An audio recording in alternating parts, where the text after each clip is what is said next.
नमस्कार मित्रांनो, मी कुलदीप ठाकरे। आज आपण गावरान कुक्कुटपालन आणि कॉकरेल पोल्ट्री फार्मिंग बद्दल माहिती जाणून घेण्यासाठी जिल्हा धुळे येथे सावी पोल्ट्री फार्म ला भेट देण्यासाठी आलेलो आहोत।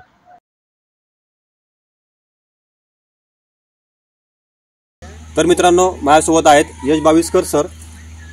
यांना आज 2 वर्ष कंप्लीट झालेले आहेत पोल्ट्री फार्मिंग करून। ते गावरान कुक्कुटपालनही करतात आणि कॉकरेल पोल्ट्री फार्मिंगचा पण बिझनेस करतात आणि ते महिन्याला 2 लाखापर्यंत चांगलं नफा मिळवत आहेत। तर त्यांना आपण पुढची माहिती आणि आपल्या मनातले क्वेश्चन विचारून घेऊया। तर सर, आपण कुक्कुटपालन क्षेत्रामध्ये कसे वाढले? मी जॉबला होतो। बाय प्रोफेशन मी एक बीटेक इंजिनियर आहे। माझं शिक्षण धुळ्यातच झालं। मी बीटेक इन इलेक्ट्रिकल इंजिनिअरिंग केलं। त्यानंतर मी चेन्नईला जॉबला होतो। चेन्नईला मी 1 वर्षभर 8 महिने जॉबला होतो। नंतर कोरोना पिरियडमध्ये मला धुळ्यात परत यावं लागलं। लॉकडाऊन असल्यामुळे पूर्ण भारतात लॉकडाऊन लागला।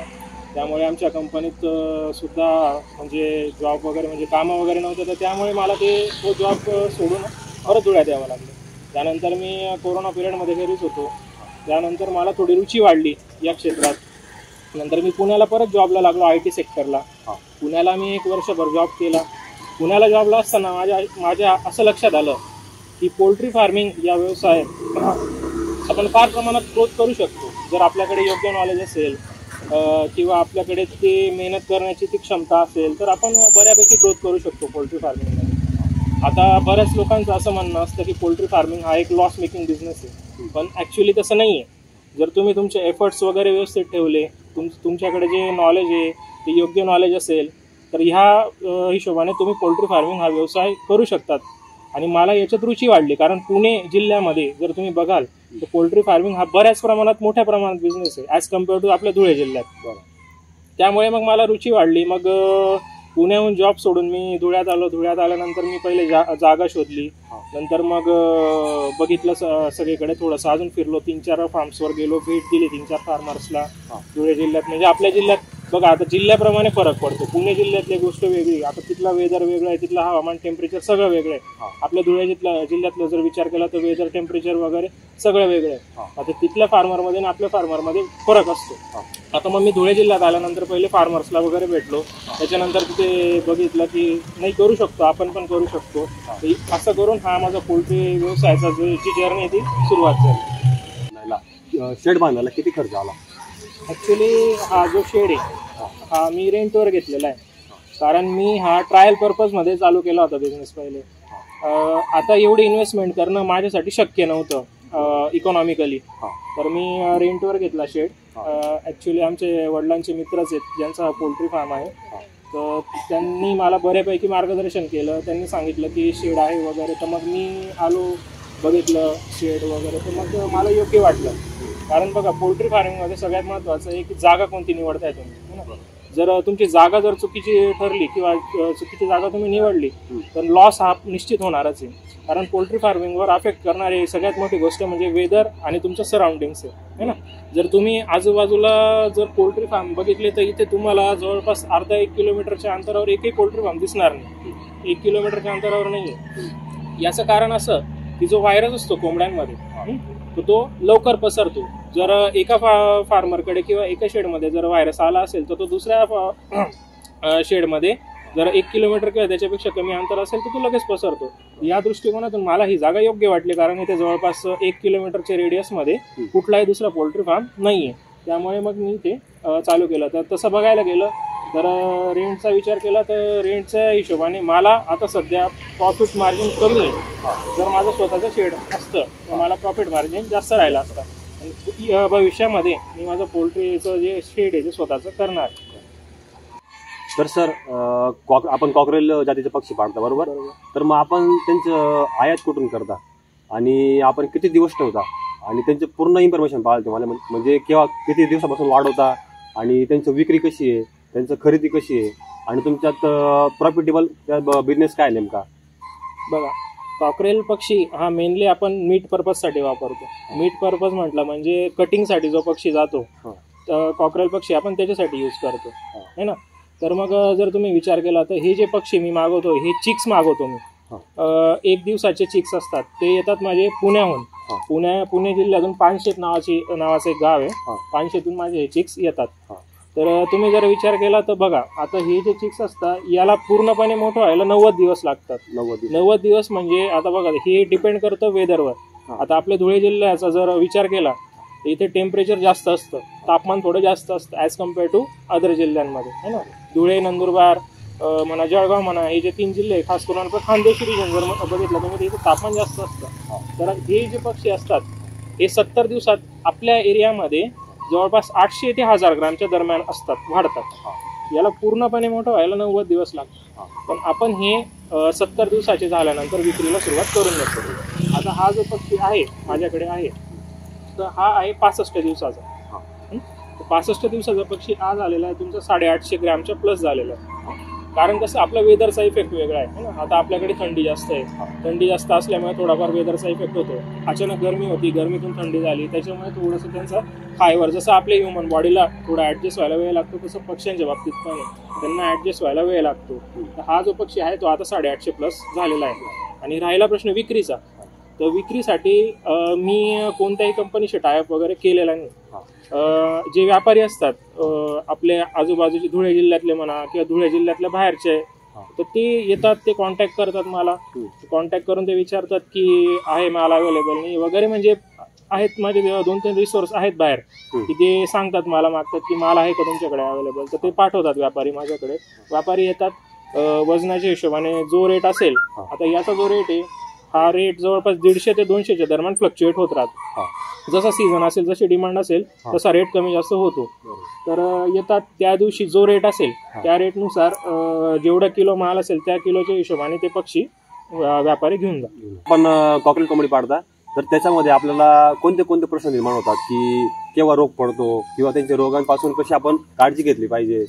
तर मग आता हिवाळा दिवस चालू आहे तर त्यासाठी तुम्ही शेडमध्ये काय नियोजन केलंय थंडी न वाजण्यासाठी. कारण की मी ऐकलंय की कॉकरेल कोंबडी लवकर रोगप्रतिकार शक्ती कमी असते तर त्याच्यामध्ये रोग लवकर पसरतो. तर त्यासाठी आपण काय काळजी घेतो. हे बघा, तसं पाहायला गेलं तर कॉकरेल ही गावरानीचीच एक प्रजाती आणि गावरानी कोंबडी कुठली असो तिची इम्युनिटी पॉवर ही जास्त असते. जर आपण ब्रॉयलरच्या तुलनेत विचार केला तर कॉकरेल कोंबडीची इम्युनिटी ही बऱ्यापैकी जास्त आहे. याच्यामध्ये रोग पडायची शक्यता खूप कमी असते. पडतात रोग, असं नाही की पडत नाही, पडतात रोग, पण याच्यामध्ये ॲज कम्पेअर टू ब्रॉयलर कोंबडी रोग पडायची जी शक्यता असते ते चान्सेस फार मिनिमम असतात. राहिला प्रश्न आता सर्दीचा, तर ही जी प्रजाती आहे हिला तुम्ही सर्दीच्या हिशोबाने जर विचार केला तर हिला तुम्ही म्हणता नॉर्मल जी सर्दी माणसांना होते किंवा आपल्या ह्युमन बॉडीला जी सर्दी होते अचानक टेम्परेचर कमी झाल्यानंतर, तर तशी सर्दी या पक्ष्यांना पण होते. सर्दीमध्ये आपल्यासोबत काय होतं की आपल्या नाकातून पाणी गळतं किंवा डोळ्यातून पाणी गळतं, है ना. हा सेम प्रकार पक्ष्यांच्या बाबतीत पण होतो. कॉकरेलच्या बाबतीत त्यांच्या नाकातून पाणी येतं किंवा डोळ्यातून पाणी येतं. तो पक्षी असा एका बाजूला कोपऱ्यात जाऊन बसतो, असा एकदम शांत बसतो किंवा मग असा त्याला थोडंसं काय त्याला म्हणता येईल किंवा त्याला विकनेस आलेला असतो, विकनेस म्हणता येईल आपल्याला. त्याची बॉडी त्याला एक सपोर्ट देत नाही किंवा मग त्याला तो खात नाही किंवा पाणी वगैरे पित नाही. हा, एका ठिकाणी बसून राहतो. तर आपलं जे ऑब्झर्वेशन आहे डेली ऑब्झर्वेशनवरून आपण बघायचं की आता या पक्षाला सर्दी झालेली आहे तर त्याला तुम्ही लगेच वेगळं करून घ्यायचं बाकीच्यांपासून. कारण कसं व्हायरस सर्दी म्हणा, नॉर्मल सर्दी पण अशी असते. आपल्या घरातच बघा, एका जणाला सर्दी झाली म्हणजे ती पूर्ण कुटुंबाला होते किंवा 2-3 जणांना तर होते. यांची इम्युनिटी कमी आहे. आता पक्ष्यांमध्ये पण काही पक्ष्यांची इम्युनिटी खूप जास्त असते, काहींची कमी असते, है ना. तर मग ज्या पक्ष्यांची इम्युनिटी खूप कमी त्यांना सर्दी ही लवकर होते. आता एका पक्षाला तुम्हाला दिसते की झालेली, त्याला तुम्ही जर वेळेवर बाजूला केलं तर ती बाकी ज्या पक्ष्यांमध्ये पसरण्याची जी शक्यता असते ती नाके बरोबर म्हणजे नाही होऊन जाते, मिनिमम होऊन जाते ती एकदम. ह्या प्रकारच्या काळजी आपण घ्यायला पाहिजे. आता दुसरी गोष्ट उपाययोजना म्हणजे आपण हे जे पडदे लावलेले आहेत, तुम्ही बघितलं असेल पोल्ट्रीच्या आजूबाजूला पडदे लावलेले आहेत आपण. तर हे पडदे आपण खाली टाकून देतो रात्री. जेव्हा आपल्याला वाटलं, आता आपल्याकडे धुळे जिल्ह्यातली गोष्ट बघितली, 5:30-6 वाजेनंतर संध्याकाळी थंडी वाजायला सुरुवात होऊन जाते. सकाळी 8-9 वाजेपर्यंत आपल्याकडे थंडी वाजते. तोपर्यंत आम्ही हे जे पडदे ते खाली करून देतो. आता संध्याकाळची वेळ आपण हे पडदे खाली करून देऊ. म्हणजे कसं, ती जी हवा चालते ना, गार हवा, तर ती डायरेक्ट शेडमध्ये एंटर होत नाही, पक्ष्यांना लागत नाही ती हवा पडद्यांमुळे. तर पडदे लावणं एक उपाय थंडीवर. दुसरी गोष्ट, आपण हीटर लावू शकतो. तसं यांना गरज नाही पडत कॉकरेलला हिटरची. ब्रॉयलर पक्षी असतो त्याला आपण हिटर लावतो कारण त्यांची इम्युनिटी कमी असते, त्यांना कोणताही रोग असो किंवा सर्दी वगैरे असो हे त्यांना लवकर होतो.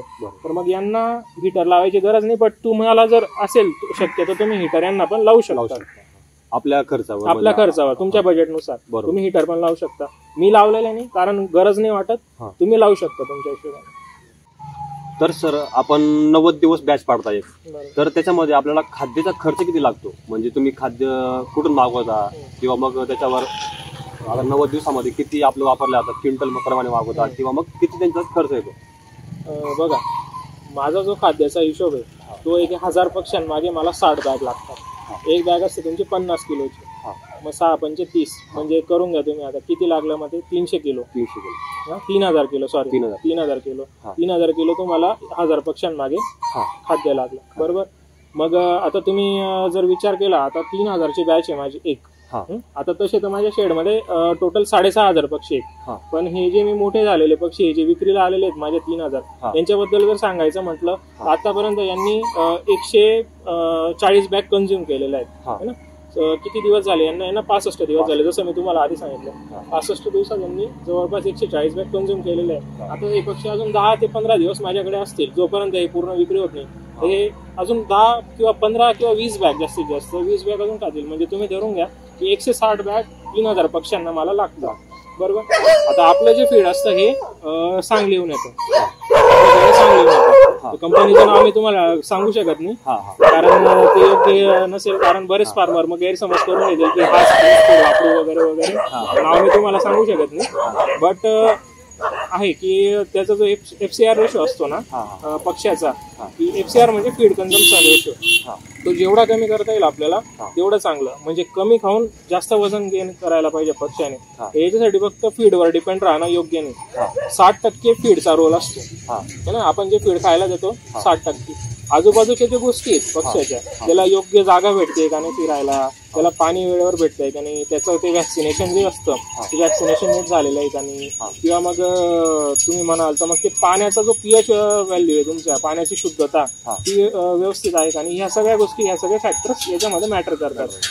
तर मग 60% जो फीडचा जो वाटा आहे ना, तर तो तुम्ही म्हणाल तर 60% फीड आणि 40% ह्या बाकीच्या गोष्टी. हो आता बघा याची जे खाली आपण आहे पक्ष्यांच्या म्हणजे खाली फ्लोअरिंगला आपण तूस टाकलेली असते, तांदूळाची जी तूस असते ना ती टाकलेली असते आपण. तर त्याला काय फायदा होतो ऍक्च्युली बघा, गुड क्वेश्चन हे. असं आता याचा विषय असा असतो, आपण जी तूस टाकतो खाली, आता पक्षी विष्ठा वगैरे करतात है ना, तर तूस असल्यामुळे पहिली गोष्ट तर त्यांना इन्सुलेशन भेटतं, डायरेक्ट जमिनीशी पक्ष्यांचा कॉन्टॅक्ट येत नाही बरोबर. आता थंडीचे दिवस आहे तर जमीन पण गार असते है ना, जर पक्ष्याचे पाय डायरेक्ट जमिनीवर असले तर पाय डॅमेज पण होऊ शकतात है ना सिमेंटवर, आणि त्याला इन्सुलेशन भेटणार नाही तर ते गार जमिनीमुळे त्याला सर्दी होण्याचे चान्सेस जास्त असतात. आता हा जो लेअर आपण टाकतो तूसचा, याच्याने हे इन्सुलेशनचं काम करतं ऍक्च्युली. इन्सुलेशन म्हणजे पक्ष्याला गरमी पण प्रोव्हाइड होते खालून पण, आजूबाजूने आपण पडदे टाकतो पडद्यांची पण, आणि वरतून आपण शेड टाकलेलं त्याच्यामुळे पण. हा झाला पहिला फायदा. दुसरा फायदा, पक्षी विष्ठा करतो, तर ह्या ती जी विष्ठा असते ती जर तुम्ही डायरेक्ट खाली काही टाकलं नाही तर ती डायरेक्ट फ्लोअरला जाईल खाली है ना, सिमेंटचा कोबा केलेला असतो शेडमध्ये, ती कोब्याला चिटकेल, घाण वाढेल. आता बघा ही तूस असते तर ह्या तूसला आपण 2 ते 2.5 इंचाचा थर केलेला असतो तूसचा आपण फ्लोअरिंगला. तर पक्षी जेव्हा विष्ठा करतो आपण एक आपल्याकडे हे असतो फावडा असतो, फावडा त्याला म्हणतात, एक असं पावडीसारखं असतं, त्याला पुढे 5 दात असतात, मी तुम्हाला दाखवेल ते.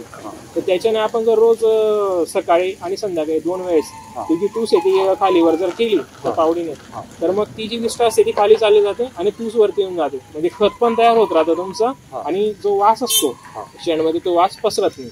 हे 2 फायदे तूस टाकायचे आहेत.